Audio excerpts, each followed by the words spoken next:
In 2003, 5 women from the mariachi band, Las Scarlet Serenas, loaded their instruments and drove toward a wedding gig at the exclusive Vance Ranch outside Laredo.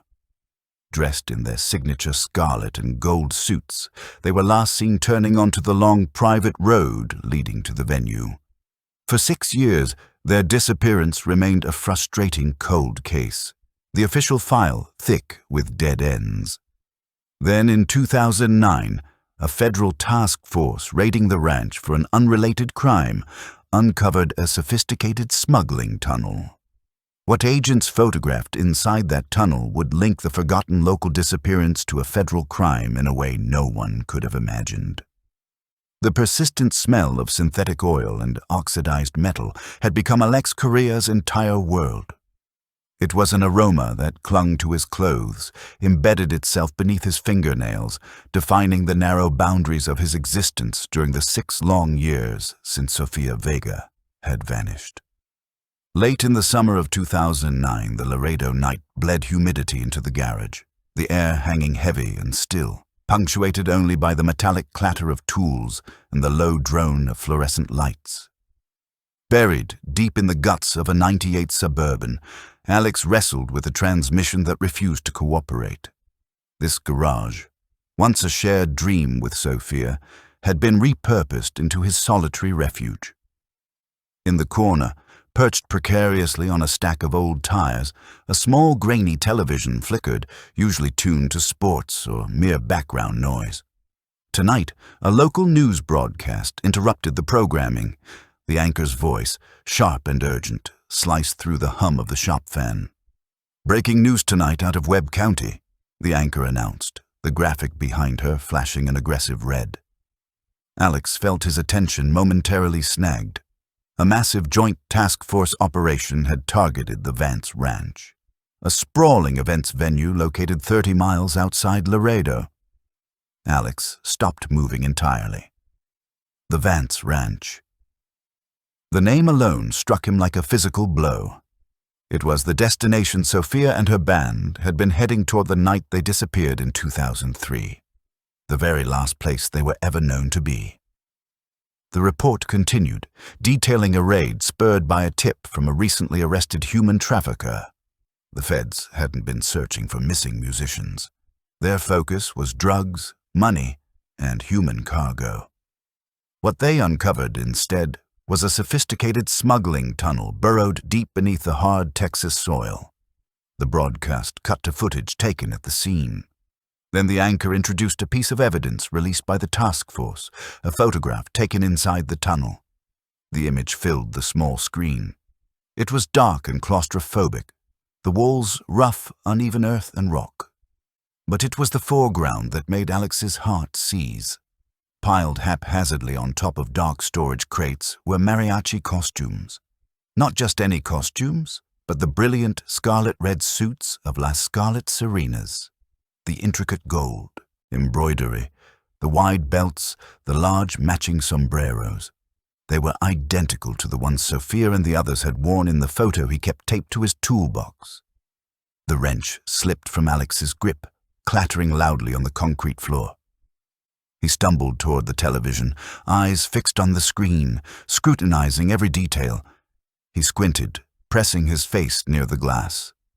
The costumes featured large, cream-colored bows at the collar. His gaze traced the outline of one bow, and there, almost lost in shadow, but catching the harsh light, was a faint glint of gold, a small pin shaped like a dove. His breath hitched. He knew that pin intimately. He had commissioned it himself from a jeweler in San Antonio as a gift for Sofia on their first anniversary. It was unique, one of a kind. The blood drained from his face as 6 years of rumors, dead ends, and agonizing silence shattered in an instant. Fumbling for his phone, his hands shook violently. The news report had mentioned a federal task force hotline. He dialed the number, his voice rough with sudden urgency. "The costumes," Alex choked out. "The red costumes in the tunnel. I know who they belong to. You have to listen to me." The drive to the federal building passed in a blur. Without waiting for a call back, Alex had simply locked the garage and driven, the engine of his old truck roaring through the empty streets. He arrived at the imposing concrete structure, its lights blazing despite the late hour. Following a tense exchange with security, he was eventually directed to a small windowless interview room to wait. An hour dragged by. As the adrenaline began to fade, it was replaced by cold dread. He feared they didn't believe him. Finally, the door opened, and a man in a sharp, ill-fitting suit stepped inside. He introduced himself as Agent Miller, the lead investigator on the smuggling operation. Miller looked exhausted and regarded Alex with practiced skepticism. "Mr. Correa," Miller began, "we understand you believe you have information regarding the costumes." "I don't believe I know," Alex interrupted. "They belong to my fiancée, Sofia Vega, and her band. They disappeared in 2003. Miller nodded slowly, seemingly unimpressed. "We're aware of the cold case. Many people have claimed to recognize those costumes. Mariachi suits are not uncommon in Laredo." "But the pin is," Alex insisted, leaning forward. He pulled a worn photo from his wallet and slid it across the table. "Look at Sophia, the one in the center, the gold pin on her bow. It's a dove. I had it made for her." Miller glanced at the photo, then back at Alex. "The pin in the evidence photo is barely visible. It could be anything." "It's not anything," Alex shot back. "It's unique, and I can prove it. There's an engraving on the back. It's small. You'd have to look closely. It says, 'Por siempre,' forever." Miller studied him for a long moment, weighing sincerity against inconvenience. Finally, he stood up. "Wait here." Agent Miller walked briskly down the hallway, annoyance warring with professional curiosity. He descended into the basement where evidence from the ranch was being processed. Locating the crate containing the costumes, he carefully pulled out the jacket with the bow attached. The gold dove pin was there. He picked it up, turning it over, angling it toward the light. And there it was, tiny, almost microscopic, but undeniably present. The engraved letters forming the words, "Por siempre." A chill traced down Miller's spine. This wasn't a guess, it was confirmation. He radioed his supervisor. "The Korea lead is credible. We have a positive ID on the costumes." Alex was moved to a larger room. Miller was no longer dismissive. He was focused, intense. For the next 3 hours, Alex recounted the story of the disappearance, the gig at the Vance Ranch, the last phone call, the agonizing years of silence. When he finished, hope rose in Alex's chest. "So what now?" he asked. "You know the costumes were in the tunnel. This proves Vance was involved." Miller leaned back, his expression shuddering. "Mr. Correa, Marcus Vance is a major player. This tunnel is part of a massive international smuggling operation. That is our priority. But my fiancé—" "We understand your pain," Miller interrupted. "And this is a significant break in the cold case. But we have active threats to national security to deal with.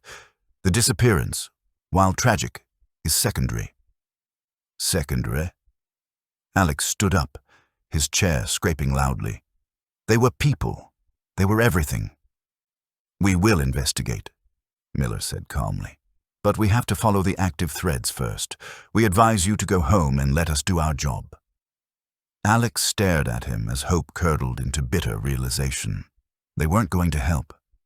He turned and walked out, the cold night air hitting him like a wall. If the feds refused to find the truth, he would have to do it himself.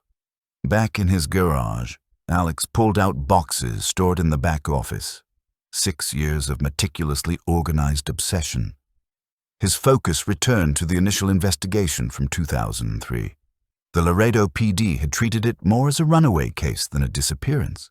But he remembered one detective who had seemed different, one man who had asked the right questions. Detective Ben Carter.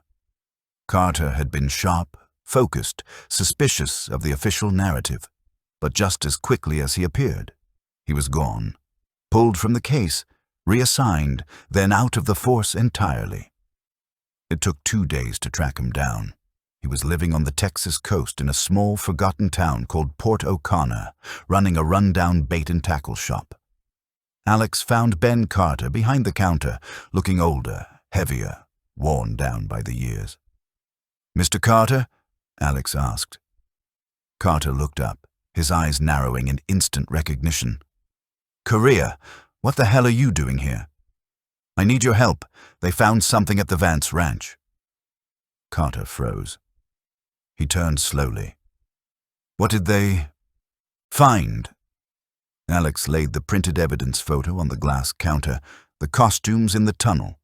Carter stared at it, tracing the outline with a thick finger. So they finally got him. "They got the tunnel," Alex corrected. "They don't care about the girls. They're calling it a cold case, secondary to the smuggling." Carter nodded slowly, a bitter smile twisting his lips. "Sounds about right. Vance has friends in high places. Always did." "You knew," Alex said. "Back in 2003, you knew it was the ranch." "Knowing and proving are two different things," Carter replied. "I pushed too hard. I rattled the wrong cages and they forced me out." He gestured around the shop. "This is what happens when you go after Marcus Vance." "I'm going after him," Alex said, "and I need someone who knows how the game is played." Carter shook his head. "I'm out, Korea. Go home before he buries you too."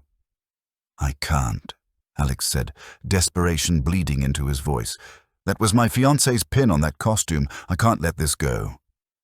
Carter looked at the photo again, then at Alex, recognizing the same relentless obsession that had once consumed him.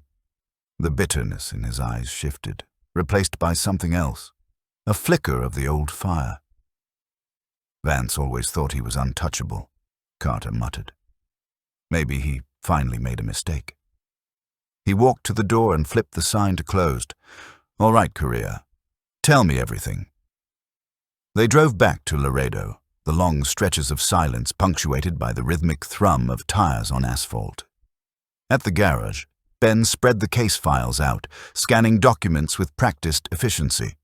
He paused on the initial police report. "This is where it all went wrong," Ben said, tapping the report. "The timeline, it never made sense." The official report stated the band was scheduled to perform Saturday, May 17th, 2003. The police had focused their investigation entirely on Saturday. If they disappeared on Friday, Ben continued, then the police interviewed the wrong people. They looked in the wrong places. "But why would the report say Saturday?"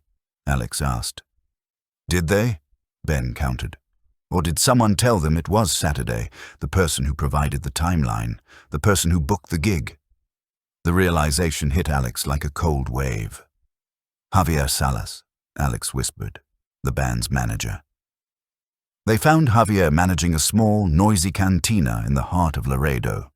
When he looked up and saw Alex standing there, accompanied by Ben Carter, his face paled.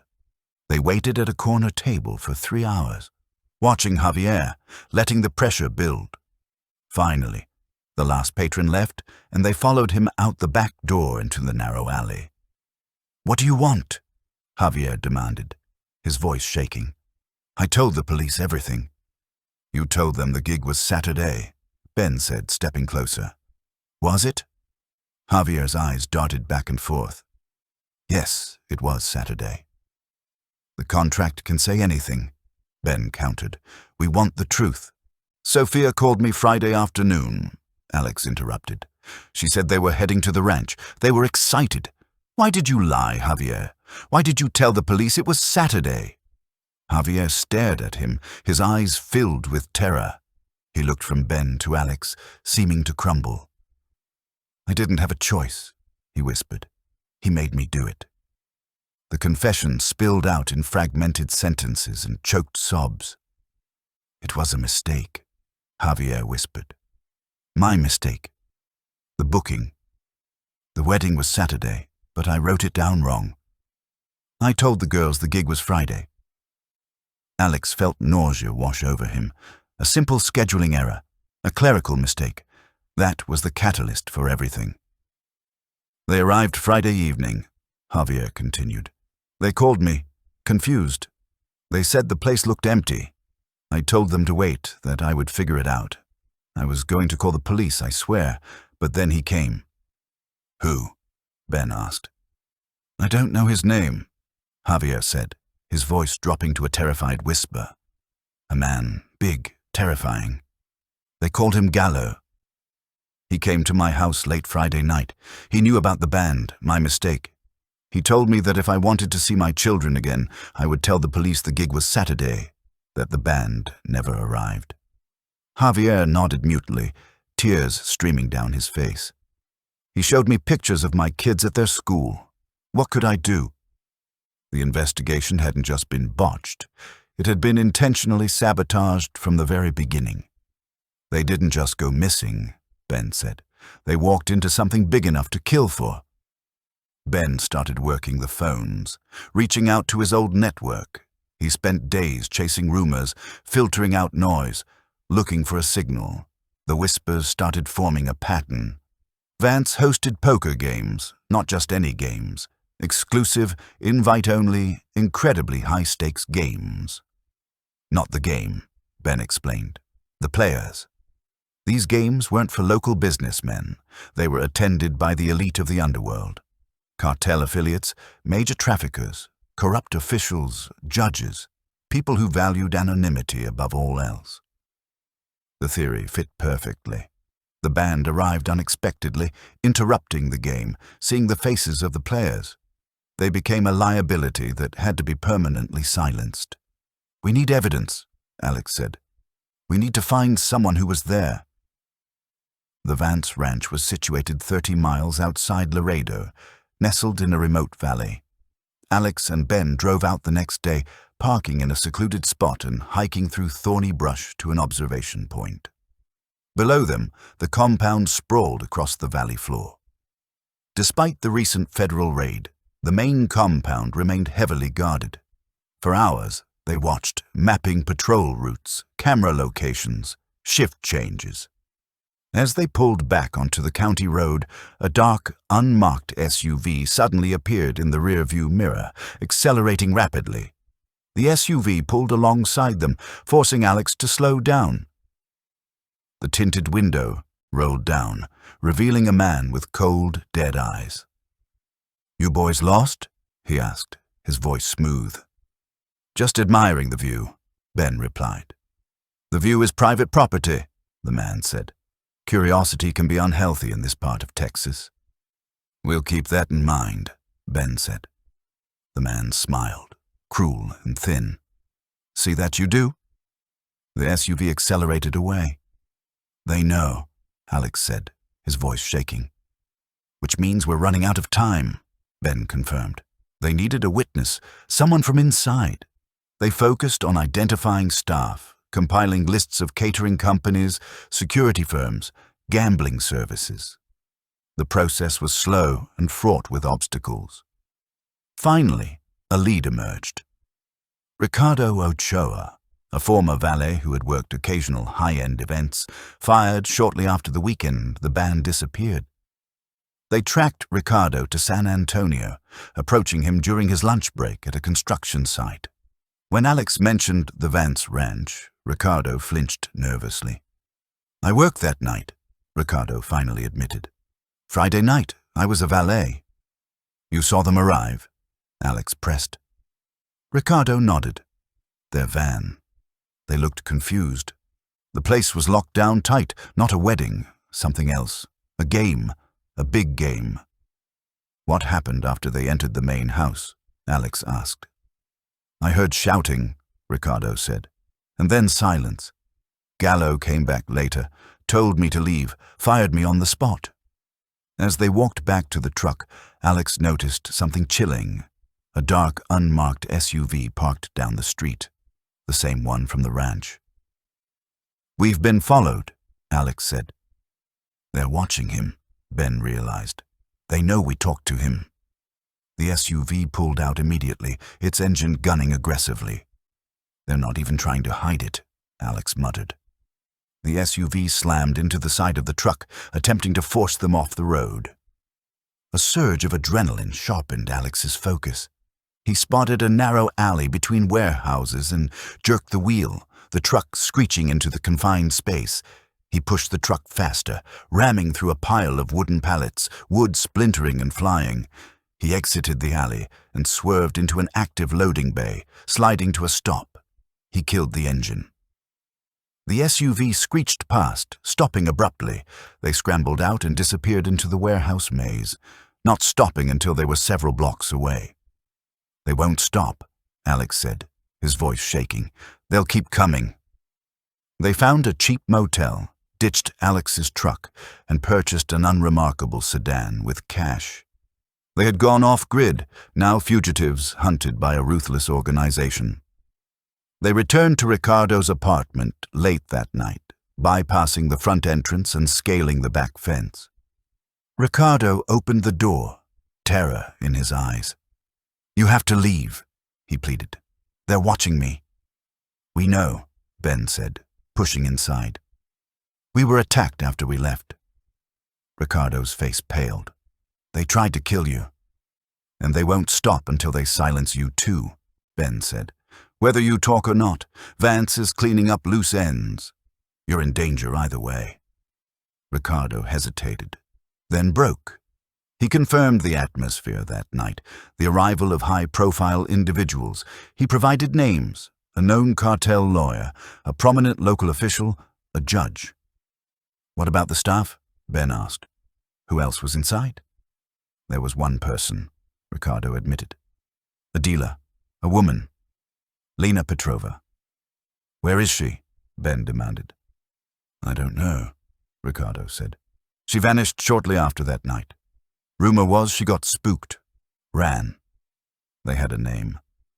Lena Petrova, the key to everything.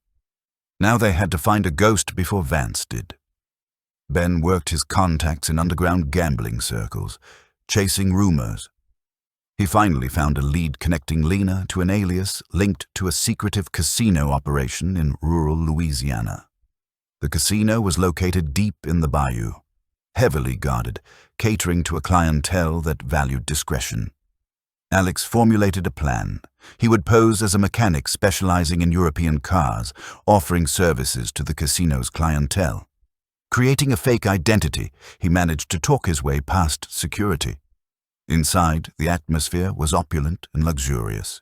He saw her, Lena Petrova, working at a poker table, looking older, harder, heavily monitored by management. She seemed trapped. They formulated a plan to create a diversion during a shift change. As staff filtered out, Alex triggered a car alarm. Security converged on the noise. Ben intercepted Lena as she exited, pulling her into the shadows. "Lena Petrova," Ben said urgently. "We're not here to hurt you. We're here to help." Lena stared at the photo of the Mariachi band. She recognized them instantly. "I don't know what you're talking about," she stammered. "You were there," Ben pressed. "You saw what happened." "They'll kill me," she whispered. "They'll kill you anyway," Ben countered. "Vance is cleaning up loose ends. We're your only way out." She broke. The band interrupted the poker game. Marcus Vance was furious. The players were exposed. They couldn't let them leave. Gallo took them away. "They killed them," Alex choked out. But then Lena revealed something else. "Not all of them," she whispered. "They didn't kill all of them. Vance saw an opportunity. He ordered Gallo to execute 4 of them. But the 5th one, the trumpet player, Camila Mendoza, he sold her." The revelation hit Alex like a shock wave. "Sold? To whom?" "One of the players," Lena whispered. "A trafficker. They called him El Alacran, the Scorpion." "Why Camila?" Ben pressed. El Alacran was at the game when the girls were brought in. He looked them over like livestock. He told Vance he had a client in Houston who needed a girl fitting a specific profile. He pointed at the trumpet player. Vance didn't hesitate. It was a transaction. Sophia was gone. But Camilla was alive. captive for 6 years. The mission had changed. It was no longer just about justice. It was about rescue. Ben realized they had an unlikely source of information, the human trafficker in federal custody whose tip had led to the tunnel discovery. "We need leverage," Ben said. "Something to offer them." They had something. The names of the corrupt official and cartel lawyer who attended Vance's poker game. Ben contacted his old DA agent friend, Mark Jacobson, who owed him his career. They arranged a clandestine meeting. Ben laid out the situation. Jacobson listened, weighing risk against value. "This is explosive, Ben," Jacobson said. "This could bring down the whole house of cards." "I need something in return," Ben said. El Alacran, his real name, his base of operations. Jacobson made a phone call, brief and cryptic. He hung up, his face grim. "Hector Salazar," Jacobson said. "El Alacran. He operates a compound in West Texas, remote, heavily fortified." They drove west, the isolation oppressive. They found the compound nestled in a narrow canyon, surrounded by steep cliffs. Natural barriers reinforced man-made defenses. Armed guards patrolled the perimeter. "It's a fortress," Ben muttered. "A direct assault would be suicide." Alex studied the compound, analyzing infrastructure, logistics, weaknesses. "We can't fight our way in," Alex said, "but we can blind them." He pointed to generators near the main building. "If we can take them out, we cut the power. And the motor pool. If we disable the vehicles, they can't pursue us." They spent 24 hours preparing, gathering tools, studying patrol routes. The night of the operation arrived, moonless and dark. They approached the compound, moving through shadows. They breached the fence and moved inside. Alex reached the generator shed and rewired the system, creating a delayed overload. He set the timer. 5 minutes. They moved to the motor pool. Ben created a diversion, throwing a rock. Guards moved toward the noise. Alex disabled the engines, cutting fuel lines. A guard spotted movement and shouted a warning. Seconds later, the generators blew. A loud explosion rocked the compound. The lights died, plunging everything into absolute darkness. Alex sprinted toward the main housing structure. He moved through hallways, frantically searching rooms. He found a heavily bolted door and smashed the lock. Inside, huddled in the corner, was a figure. Small, frail, trembling. "Camilla," Alex whispered. She looked up, eyes wide with terror. It was her. "I'm here to take you home," Alex said, pulling her up. As they reached the main entrance, a figure emerged from the shadows. Tall, imposing, radiating menace. Hector Salazar, El Alacran. He raised his weapon. A brief, brutal struggle ensued. Alex charged, tackling Salazar, both crashing to the floor. Salazar gained the upper hand, his hands tightening around Alex's throat. Suddenly, a shot rang out. Salazar grunted, his grip loosening. Ben stood at the entrance, weapon drawn. Alex overpowered Salazar, knocking him unconscious. "We have to move," Ben shouted. They fled, disappearing into the chaos. They reached the breach in the fence and scrambled through. Sprinting through rugged terrain, they reached the hidden vehicle. Alex cranked the engine and slammed the accelerator. A desperate chase ensued. Alex pushed the sedan to its limits, using difficult terrain to his advantage. He drove without headlights, relying on instinct. Gunfire erupted, shattering the back window. He saw a narrow gap in the canyon wall and jerked the wheel. The pursuers hesitated, the path too narrow. Alex gained distance, eventually outmaneuvering them. They reached a secluded motel. Alex looked at Camilla in the back seat. She was safe. She was free. As the adrenaline faded, the reality crashed down on him. He leaned against the steering wheel, tears streaming down his face. Ben contacted Mark Jacobson, who mobilized a team. taking Camilla into protective custody. They delivered her to a specialized trauma center. Alex waited in the hospital watching over her. Camilla slowly began processing her rescue. She started talking, confirming the details of that night, the poker game, the interruption, the execution. She provided crucial information, the location where Sophia and the others were disposed of, a remote section of the Vance property. Alex handed over all his files to Ben, trusting him to ensure justice was served.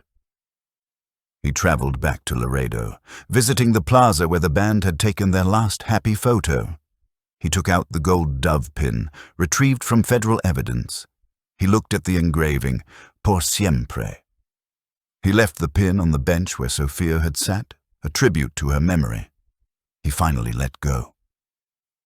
Utilizing the intelligence, Ben coordinated with the DEA and FBI. The case exploded into a massive investigation. Hector Salazar was arrested, his trafficking ring dismantled. The evidence led to the arrest of Marcus, Vance, and Gallo. The remains of Sophia, Isabella, Elena, and Valentina were recovered. The families finally had closure. The corrupt official and cartel lawyer were indicted. Javier Salas and Lena Petrova provided testimony. The full story was finally exposed. Ben Carter closed the case, his redemption achieved. Alex Correa started a new life, moving away from Laredo. He was forever marked by the loss, but he found peace in the justice secured and the life reclaimed. The scarlet echo of the past faded, replaced by the quiet promise of the future.